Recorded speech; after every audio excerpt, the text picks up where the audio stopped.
Bom dia, bom dia, bom dia, jovens! Tudo bem com vocês? Aqui quem fala com vocês é o professor Caio, professor de Física aqui do canal Educação. E a gente está iniciando mais uma semana para a disciplina de Física. Beleza? Tudo bem com vocês?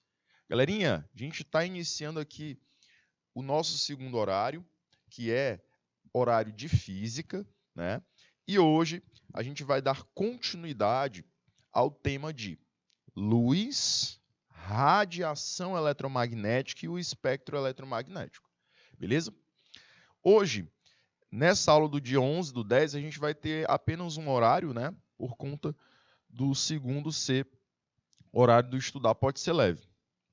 Jovens, agora a gente então vai continuar a partir de qual radiação? A gente trabalhou na nossa aula de quinta-feira as radiações de ondas de rádio, a gente também trabalhou com as micro-ondas e vamos partir a partir da infravermelho, beleza? Então, para a galerinha que nos acompanha, muito bom dia Adriana Souza, que está pelo YouTube, a Camila Silva, que acompanhava a última aula, galerinha de Baixa Grande do Ribeiro, Canavieira, Colônia do Gurgueia, Oeiras, toda a galerinha que está com a gente desde já, eu deixo aqui o meu bom dia, o meu agradecimento por vocês estarem conectando com a gente, beleza? Bom, meus anjos, continuando o nosso último tema, a gente vai analisar esses objetivos. Olha só, o nosso foco de hoje na aula de física será caracterizar cada uma das ondas eletromagnéticas. Além disso, eu preciso conhecer os diversos tipos dessas ondas e também as suas aplicações, ok? Identificar no espectro eletromagnético, ou seja, naquele conjunto de radiações, as faixas de energia, as faixas de ondas, que são todas diferenciadas pela sua frequência, tá? O que seleciona essas ondas, o que seleciona essas faixas são as faixas de frequência, bom? E também a gente vai identificar quais são os processos de interação dessas radiações com o meio ambiente ao redor delas. Além disso, com o nosso corpo também, tá bom? Muitos dos exemplos que eu trouxe hoje para vocês estão associados à interação dessas radiações conosco, que estamos aí sendo bombardeados por essas radiações diariamente, certo? Bom, meus queridos, esse é o conjunto de ondas eletromagnéticas, o conjunto de radiações eletromagnéticas que a gente vai estudar. Detalhe para as duas primeiras, né? Onda de rádio e micro-ondas, a gente já trabalhou na aula passada. A gente vai partir, então, do infravermelho, beleza? E depois do infravermelho, a gente vai falar sobre a luz visível. Posteriormente, ultravioleta, raio-x e raios gama. Aqui em cima você vê o desenho das aplicações de cada um, né? E esses desenhos eu vou estar explicando durante o tópico que eu vou trabalhar cada uma dessas radiações separadamente. Perfeito? Vamos começar então pelo infravermelho. O infravermelho é uma faixa de radiação que fica exatamente entre as micro-ondas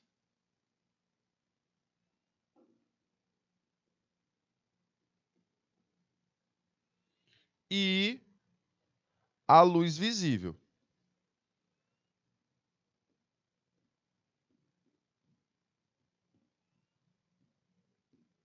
Fica exatamente nessa faixa, tá?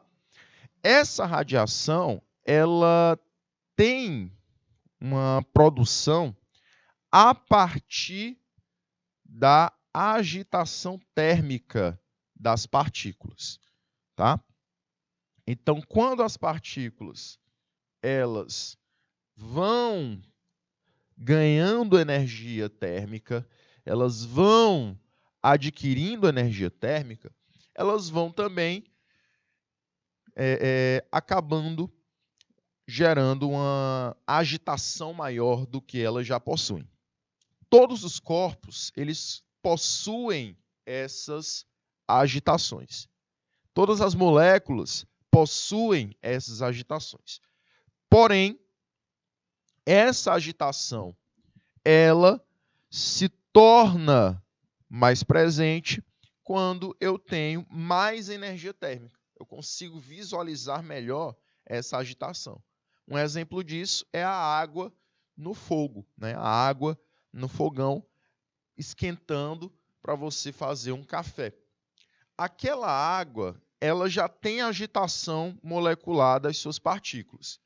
Porém, quando eu esquento ainda mais, eu consigo perceber melhor essa agitação. Beleza? É mais perceptível, né? A gente vê até a água borbulhando. Pois é essa agitação que ela produz radiação infravermelha.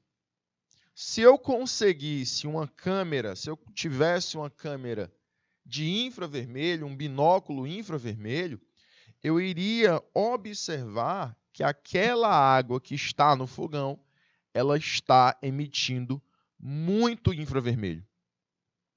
Então, além do micro-ondas, a radiação de infravermelho também é uma radiação que possui efeitos térmicos. Normalmente, ela está associada ao calor, ok? A gente percebe isso através dessa fotografia térmica, que é essa imagem que eu coloquei aqui para vocês. Nessa fotografia térmica, a gente observa várias pessoas, tá? Não são monstros, tá? Não são monstros. É só pessoas num corredor. São só pessoas num corredor. E essas pessoas, elas foram tiradas delas uma foto térmica. Uma imagem que fez a leitura apenas da temperatura do ambiente e da temperatura das pessoas. Então, você vai observar que as pessoas elas estão com uma temperatura e o ambiente está com a outra temperatura. Como é que eu consigo perceber isso, professor? Porque as pessoas elas estão emitindo mais radiação infravermelha. Então, eu tenho mais temperatura. Quando eu tenho o corpo mais vermelhinho, mais amarelinho, é porque ele está emitindo mais temperatura. Perdão, mais calor. E, por emitir maior calor, ele vai ter maior agitação térmica, vai ter maior temperatura. Tá? E assim ele vai emitir mais infravermelho. Porém, eu também tenho um ambiente com menos temperatura. Por quê, professor? Porque quanto menor a temperatura do ambiente, menor a emissão de radiação infravermelha. E assim, jovens, eu tenho a produção de uma coloração mais azul, mais esverdeada, porque eu tenho menor temperatura sendo emitida por esse ambiente. Perfeito? Então, essa foto térmica, ela faz uma leitura da radiação infravermelha emitida pelos corpos, certo? Quanto mais quente, quanto mais temperatura os corpos tiverem, maior a emissão de radiação infravermelha, que é a radiação associada ao calor, ok? Esse infravermelho, ele é responsável, né, pelas trocas de energia térmica, inclusive no vácuo. Por que inclusive no vácuo, professor? Porque o infravermelho é uma radiação eletromagnética. Por ser uma radiação eletromagnética, não tem a necessidade de meio material. Pode se propagar no vácuo, que é um meio não material. Beleza? Quando a gente coloca em porcentagem a faixa de radiação infravermelha emitida pelo Sol, eu até falei isso na aula passada, que o Sol ele transmite para o nosso planeta 3 tipos de radiações. Ele transmite a radiação luminosa, que seria a luz visível. Ele transmite ultravioleta e, além disso, transmite infravermelho. O infravermelho ele vai possuir, galerinha, 60% da radiação que chega aqui no nosso planeta, que sai lá do Sol, é infravermelho. Então, ele vai possuir uma porcentagem aí de 60%. Ok? Os outros 40% se dividem em luz e ultravioleta. Então, você observa o quanto esse infravermelho ele é transmitido para o nosso planeta. Professor, ele tem importância? Tem bastante importância. Qual é, professor, a importância dele? Ele vai transportar energia térmica. E essa energia térmica, ela é uma energia responsável para a vida, tá? Essa energia térmica é o que produz o aquecimento do nosso planeta e vai dar ao nosso planeta uma temperatura que pode produzir a vida, que possibilita a produção de vida. É o que não deixa o nosso planeta tão frio, tá? Então, essa energia que é responsável para que haja vida no nosso planeta é a energia térmica. E ela vem da onde, professor? Ela vem do infravermelho produzido pelo Sol, transmitido por essa estrela. Perfeito? Além disso, quando a gente chega aqui no nosso planeta e vai estudar as aplicações do infravermelho, a gente vai observar que as aplicações são vastas. Elas vão desde pequenos aparelhos que encontramos na nossa casa, como por exemplo o controle remoto, até aplicações na medicina. Como assim, professor?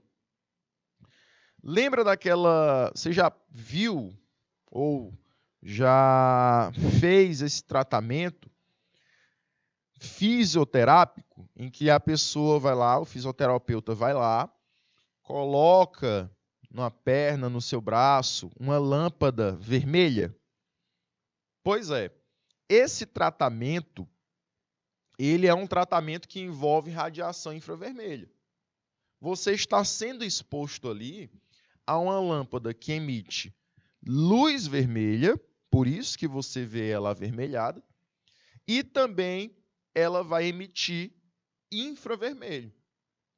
Quem já fez esse tratamento vai ter uma leve queimação naquela região em que a lâmpada está em contato. Não a ponto de doer ou algo do tipo. É uma queimação produzida pela radiação que a lâmpada emite. Professor, mas essa radiação vai fazer mal para mim? Não. Ela pelo contrário, ela é muito benéfica. Por quê? Como ela é uma radiação térmica, como ela tem apenas efeitos térmicos, ela vai dilatar os vasos sanguíneos e vai, esse movimento maior de sangue, possibilitar a renovação do teu músculo, o tratamento daquele trauma muscular, tá bom? Então, a fisioterapia acaba utilizando a radiação infravermelha visando exatamente o tratamento de tecidos de músculos que foram danificados. Perfeito? Então, também na medicina nós temos a utilização do infravermelho. Controle remoto. No controle remoto, a gente não consegue visualizar essa radiação, além da lâmpada, né? Na lâmpada, a gente visualiza apenas a coloração vermelha que ela emite, a faixa luminosa que ela emite. Nós sentimos o calor que ela produz, mas não conseguimos visualizar o infravermelho. No controle remoto, da mesma maneira. O controle remoto, ele utiliza a radiação infravermelha para a transmissão de informação. Quando eu clico no botão de aumentar o volume, de passar o canal, botãozinho da Netflix, do YouTube, lá no meu controle remoto, eu não vou conseguir observar o infravermelho, mas eu vou conseguir transmitir informação a partir do meu clique para a TV. O infravermelho, ele não é perceptível ao meu olho, mas os aparelhos sensíveis a ele conseguem, então, receber essa informação. Ok?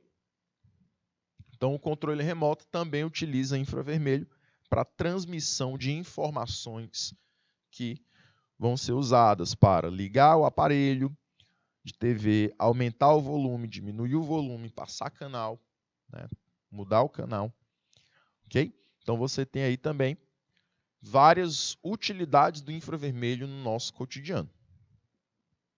Passando agora para a luz, que é a faixa de radiação eletromagnética que produz uma sensibilidade para os nossos olhos, sensibiliza os nossos olhos e, por conta disso, será a única radiação visível, né, Ana Clara? Será a única radiação que nós conseguimos observar. Mauro, essa radiação, ela fica exatamente entre o infravermelho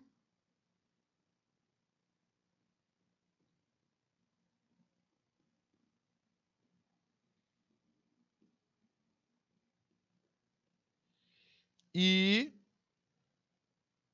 o ultravioleta.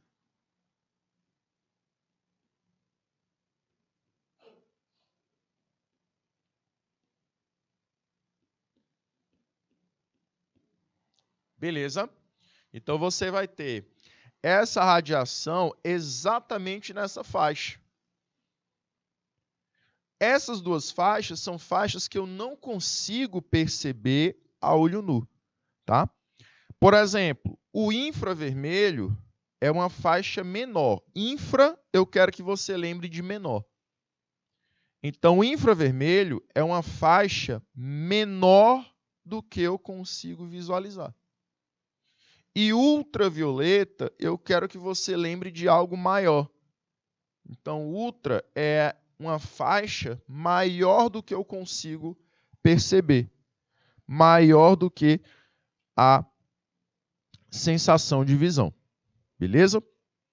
Exatamente, Baixa Grande do Ribeiro. Acho que Baixa Grande estava querendo falar com relação ao infravermelho, né?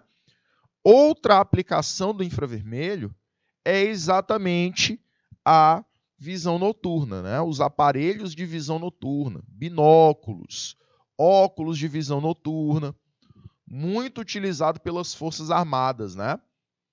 Então, você está aqui assistindo um filme de guerra, um filme que envolve aí a temática de Forças Armadas, aí você observa lá o soldado visualizando apenas as pessoas amarelinhas, as pessoas vermelhinhas. E tudo ao redor dele no escuro, né? ali ele está observando a emissão de infravermelho por aqueles outros soldados. Ali ele está usando um aparelho que capta, que recebe apenas a energia térmica emitida pelo corpo dos soldados. Ok? Então, por isso que eles estão ali amarelinhos, vermelhinhos, porque eles emitem muita energia térmica em relação ao ambiente ao redor. Perfeito? Galerinha, voltando aqui a falar sobre a luz, a gente tem essa como a única faixa que consegue sensibilizar o nosso sistema visual, tá? É a única faixa que sensibiliza o nosso sistema visual. Bom, essa faixa, dentro dela, ainda tem uma subdivisão de outras radiações. Mauro, as radiações que subdividem a luz visível são as radiações que nós captamos e que produzem as cores. Então, você tem aqui o vermelho, o alaranjado, o amarelo, o verde, o azul, o anil e o violeta. Tá? Então, se você quiser, na hora da prova, na hora do teu vestibular, tentar lembrar qual é a ordem das cores, né, das radiações que são transformadas em cores pelo nosso olho, você segue essa dica, né? Você vai lá, na hora que pegar a tua prova, que observar uma questão de radiação, uma questão que envolve as cores, que envolve luz, você utiliza essa dica aqui. Você vai escrever V uma vez, colocar 2 As, 2 letras A. Aí escreve V mais uma vez, coloca 2 letras A novamente. E aí finaliza com a última letra V. Tá? Então você tem VAV, VAV. Parece russo, né? Mas é só a ordem das cores nesse espectro da luz visível. Tá? VAA, VAAV. Vermelho, alaranjado, amarelo, verde, azul, anil e o violeta. Beleza? Jovens, passando para a próxima radiação, nós temos a ultravioleta. Até então, a gente estava vendo radiações que não são maléficas para o nosso corpo. Tá? Radiações que não causam malefícios para o nosso organismo. Porém, nós chegamos a uma faixa que pode provocar, dependendo das suas faixas, né? Porque também a ultravioleta ela não é totalmente ultravioleta. Ela se divide em 3 outras faixas. Ok? A radiação ultravioleta ela vai ficar exatamente no intervalo entre luz visível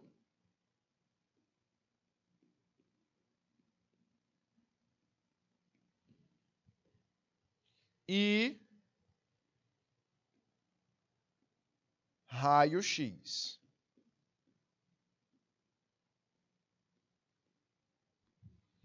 Certo? Vai ficar nesse intervalo. Ela é uma radiação, veja só, ionizante. Eu vou já explicar o que é esse processo, tá? Mas, muito provavelmente na química vocês já tiveram contato com esse processo. Quem já teve contato, né? Quem já estudou esse processo, coloque aí no chat o que ele representa, para a gente confirmar aqui, tá? Então, o ultravioleta é uma radiação que é ionizante, tá bom? E ela é uma radiação bem menor do que a luz. Bem menor do que a luz. Essa radiação, por ser menor do que a luz, eu vou colocar aqui para vocês o seguinte. Por ter essa característica, aumenta a possibilidade de penetração no nosso corpo.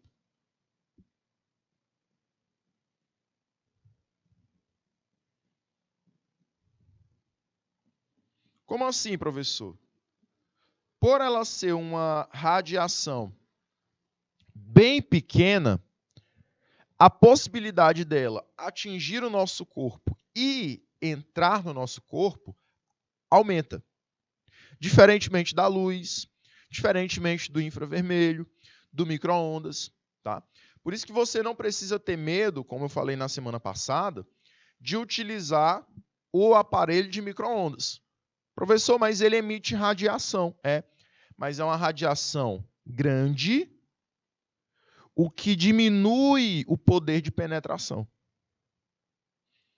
E ela é utilizada apenas para quê? Para aumentar a vibração das moléculas, e ela faz isso só com as moléculas de água.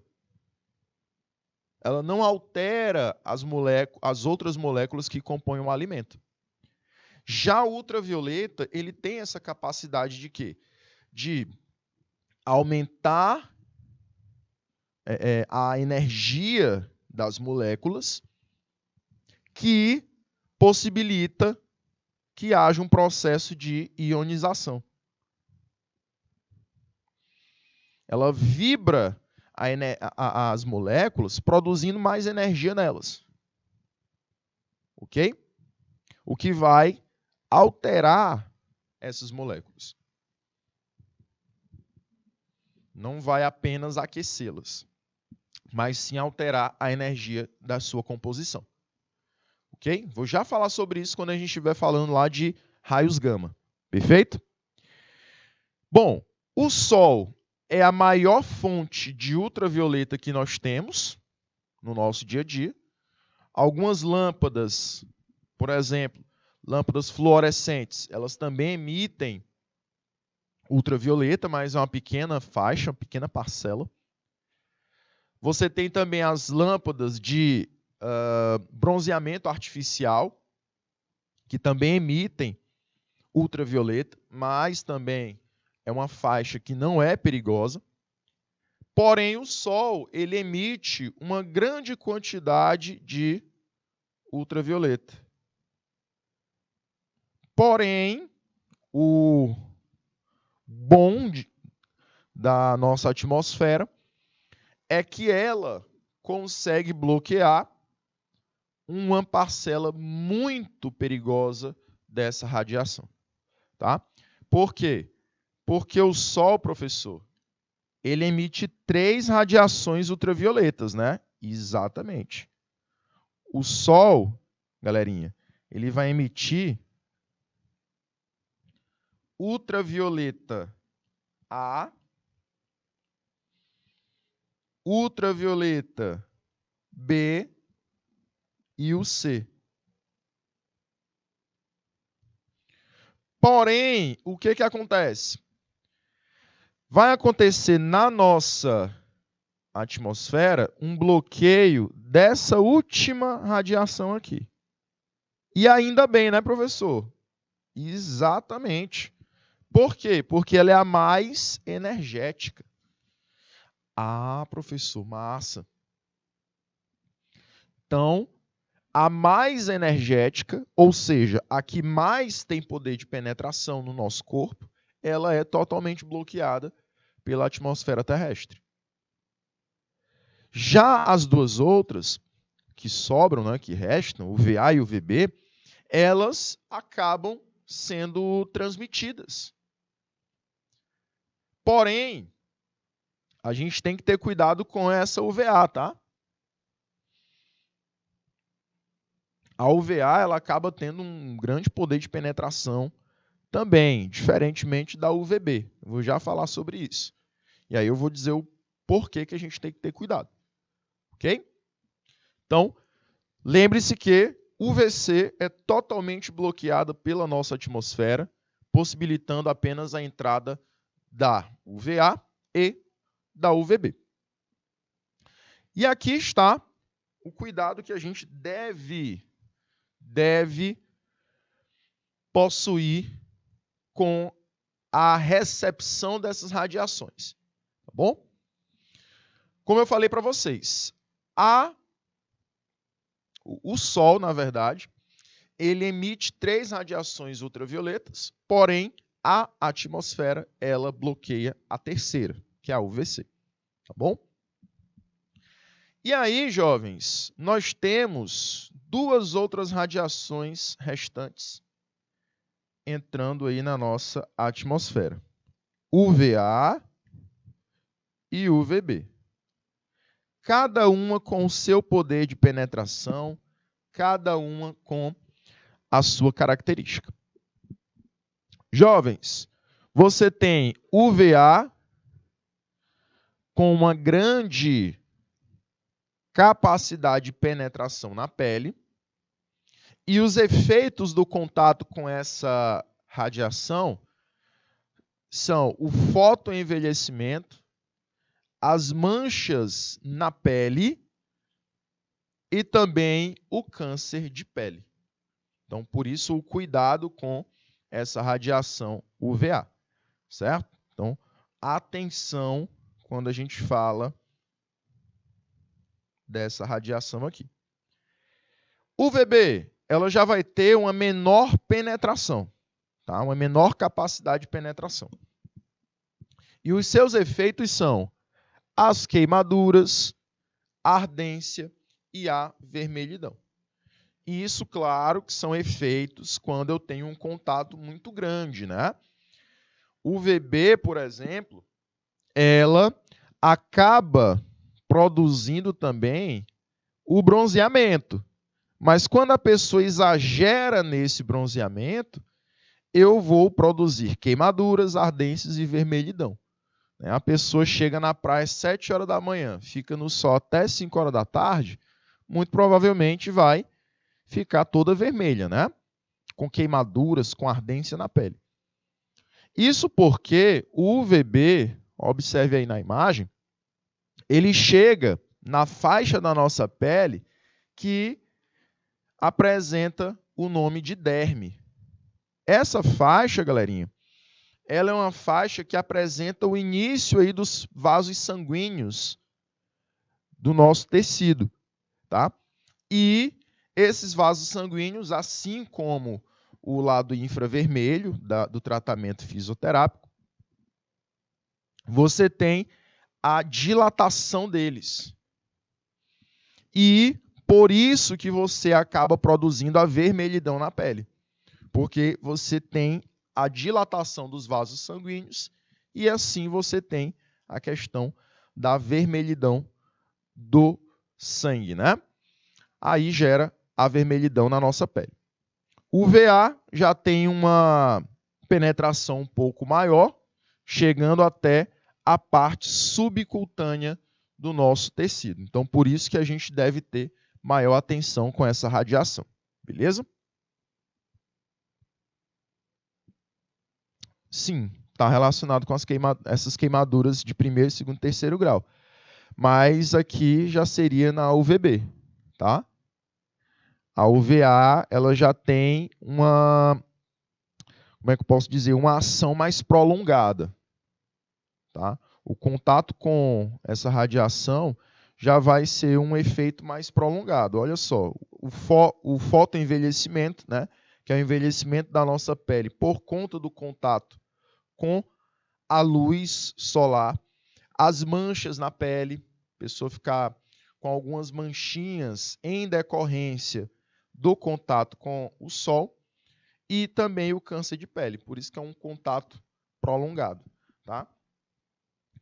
Porque não é fácil você ter a penetração subcutânea. Então, para você ter essa penetração aqui subcutânea, é realmente uma exposição bem prolongada. Por exemplo, trabalhadores que trabalham diariamente expostos ao sol. A possibilidade deles possuírem pelo menos um desses efeitos da UVA é muito grande, tá bom?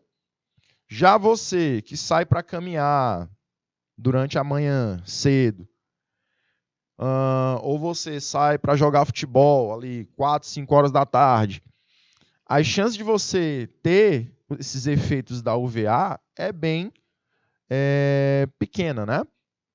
Porque você acaba tendo um menor contato do que comparando com aquele trabalhador que tem esse contato diário, tá bom?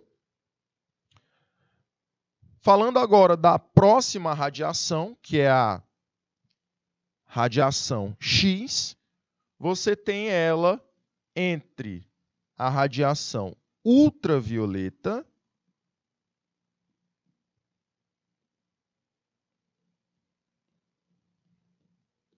e os raios gama.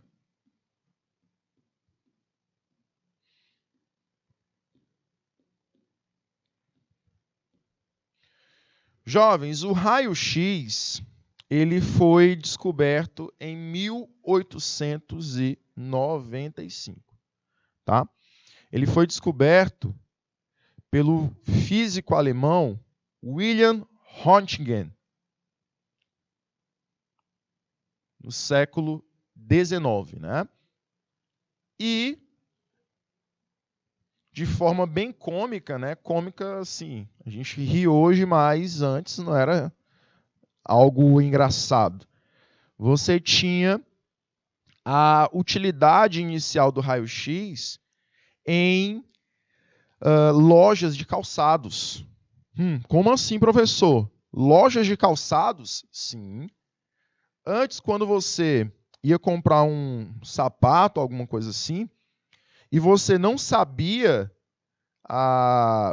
qual era o seu tamanho, eu não sei se essa forma aqui do sapato ela vai caber o meu pé, porque eu não sei se eu calço 41, se eu calço 42.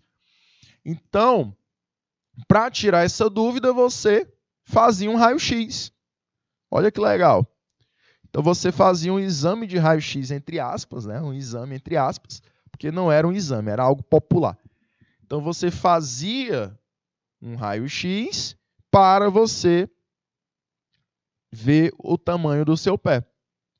E aí, de troco, você ainda recebia lá a folhazinha de raio-x para você ficar observando lá o seu pé. Olha que pé bonito, todo torto. Jovens, o porém é que naquela época, no século XIX, você não tinha os cuidados que nós temos hoje com a exposição de raio-x. Então, muita gente era exposta a raio-x e, por ser uma radiação ionizante, acabava produzindo alterações no nosso corpo, tá? Então, quem tinha esse contato com raio-x, posteriormente, por exemplo, os funcionários, eles tinham algumas feridas na mão que poderiam migrar para um câncer. Quem também diariamente ali, frequentemente estava comprando calçados e tirava ali o raio-x do seu pé, também produzia feridas, também migravam para um câncer no pé. Então foi um período bem realmente obscuro para o uso do raio-x. Posteriormente, foi descoberto essa aplicação em exames, tá? Hoje nós temos não só a radiografia, mas também nós temos a tomografia como exames que utilizam a radiação X para a produção de imagem, né? Então, hoje o uso do raio-x ele é um uso controlado. Você tem aí a aplicação do raio-x na radiografia e é um uso controlado. os profissionais que têm contato com essa radiação, eles são altamente protegidos, ficam atrás de uma parede de chumbo, porque mesmo que essa radiação seja uma radiação de grande penetração, porque ela possui muita energia, mas existem alguns materiais que ela não consegue atravessar. Nesse caso, você tem o chumbo, ok? Ou então, eles têm uma vestimenta especial. Eles possuem uma vestimenta de chumbo também, exatamente para proteger principalmente os órgãos mais vitais, certo? Então não esqueça, essa radiação, ela é uma radiação muito pequena. Por quê, professor? Porque ela tem uma grande frequência, tá? E se ela tem uma grande frequência, ela tem um pequeno comprimento.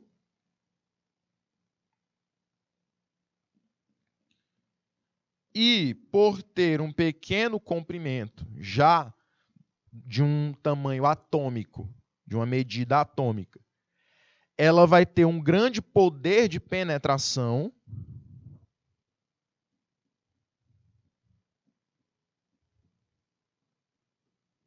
e vai possuir grande energia, ou seja, grande capacidade de ionização.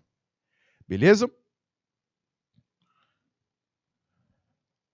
Professor, e como são produzidos os exames de raio-x? Olha só, um exame de raio-x, ele é produzido pela emissão de elétrons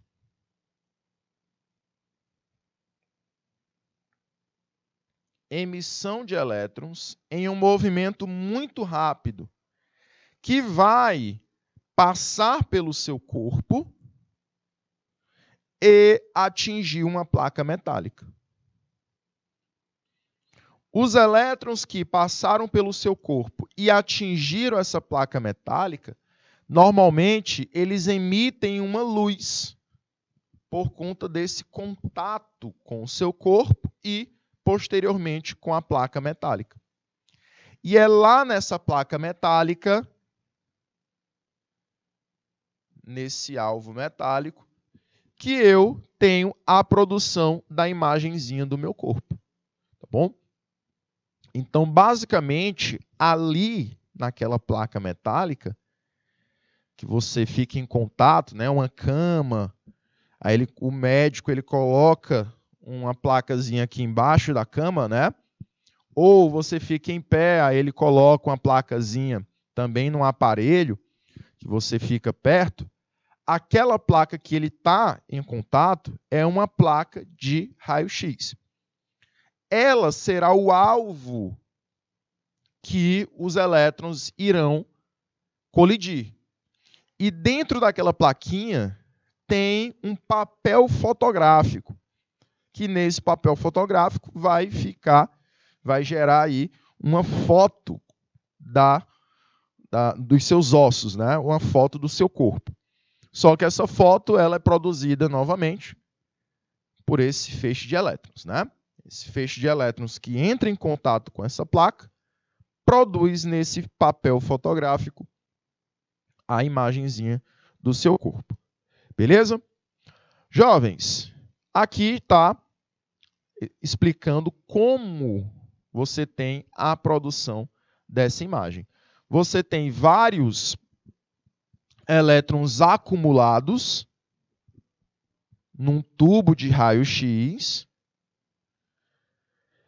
E quando esses elétrons eles entram em contato com a eletricidade, com um gerador de alta tensão, você terá esses elétrons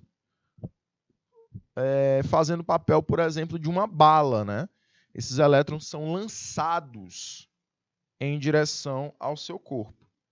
Porém, os elétrons que passam pelo seu corpo e atingem essa placa metálica com o papel fotográfico acabam produzindo essa fotografia do seu corpo, que é o que nós chamamos de exame de raio-x, tá bom? E para finalizar, galerinha, nós temos os raios gama, tá? Que são raios produzidos, né? São energias produzidas pela transição dos elétrons para camadas mais internas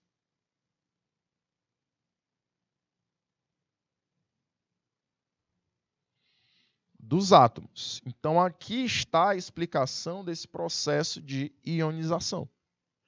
Aquele famoso processo de ionização que eu falei durante toda a aula, né? Essa radiação, a radiação gama, ela é uma energia eletromagnética produzida pelo decaimento radioativo. Ou seja, você tem o elétron que orbitava numa determinada órbita, ele pula para uma mais perto do núcleo atômico. Ou seja, ele se aproxima do núcleo. Quando ele pula para perto do núcleo, ele sai de uma camada mais energética para uma camada menos energética. Professor, mas tudo na física, tudo nas ciências da natureza não está associado à conservação de energia? Está. Aí ele sai de um ponto para mais e um ponto para menos. Ele sai de um ponto de maior energia e vai para um ponto de menor energia. E essa energia restante, ela quem produz os raios gama. Então, quando ele migra de um ponto de mais energia para um ponto de menos energia, ele libera a energia restante. Essa energia restante é o que produz os raios gama. Perfeito, jovens. Então, essa radiação, ela é originada através dessas maneiras, tá? Por exemplo, decaimento radiativo. Pode ser originada também pela separação de um núcleo atômico, processo chamado de fissão, pela união de dois átomos, processo chamado de fusão, pelo decaimento radioativo, que é o processo que a gente acabou de explicar, né? A mudança dos elétrons de camadas, ok? Então, você tem esse processo acontecendo dessas maneiras. Todas elas vão acabar produzindo a energia, que essa energia é chamada de radiação gama, ou raios gama. Os raios gama também são radiações ionizantes, ou seja, elas têm também um alto poder de penetração, uma grande capacidade de interagir com as moléculas, provocando aí uma alteração dessas moléculas, tá bom? E devido a essa grande energia que elas possuem, elas podem causar grandes danos ao tecido vivo, né? Aos núcleos das células. Ou seja, ela pode quebrar esse núcleo, desmembrar esse núcleo das células. E por conta dessa capacidade, ela tem um uso muito importante. Ela tem o uso na medicina para esterilizar equipamentos médicos e, além disso, ela também esteriliza alimentos, que é o que dá esses alimentos uma elevada vida útil. Por isso que você tem nas prateleiras um feijão lá que tem uma validade de 1, 2 anos, 3 anos. Diferente daquele feijão mais natural que você compra nos mercadinhos, o feijão verde, que a durabilidade dele é menor. Professor, eu sempre quis saber por que o mesmo feijão ele tem durabilidade diferente. Aquele feijão que a gente chama de verde, que a pessoa ali tira da vagem na tua frente, lá nos mercados das cidades, aquele feijão ele não teve um contato com radiação gama. E por conta disso, ele não tem uma esterilização que vai matar, que vai acabar com os micro-organismos que vão diminuir a vida útil desse produto.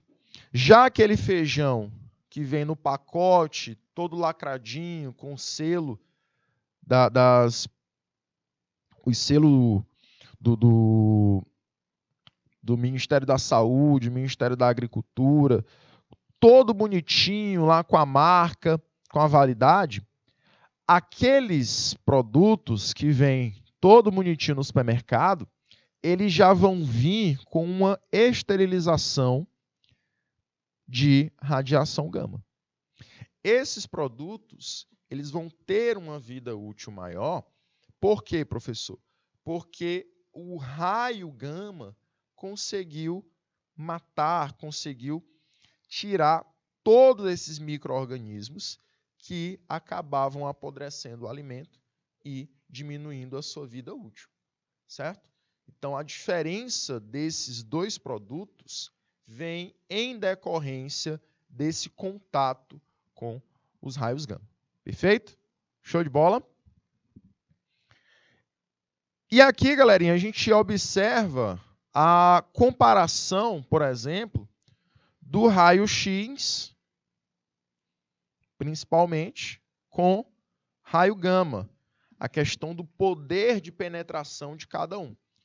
Raio-x, você tem poder de penetração passando pelo papel, pelo corpo humano e acaba ficando no aço, né? Acaba ficando no chumbo, que é um dos materiais que raio-x não consegue passar.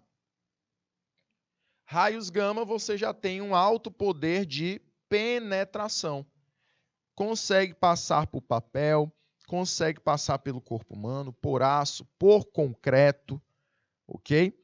Então, essa radiação ela já tem um poder de penetração bem maior devido à sua grande energia e também devido ao seu pequeno comprimento. Perfeito? Para finalizar, galerinha, vou trazer aqui algumas questões para vocês, tá? Essa primeira questãozinha é do Enem, questãozinha que envolve o nosso tema, tá? E aí, para a gente começar esse pontozinho aqui das questões, a gente tem que relembrar a temática da aula passada, da aula de quinta-feira. Ele diz assim: para obter a posição de um telefone celular, a polícia baseia-se em informações do tempo de resposta do aparelho em relação às torres de celular da região de onde se originou a ligação. Em uma região, o aparelho está na área de cobertura de 5 torres, conforme o esquema. A gente falou isso na aula passada e eu disse para vocês que o aparelho ele deve estar numa área entre torres, porque essas torres, na verdade, elas são chamadas de replicadores de sinal, tá?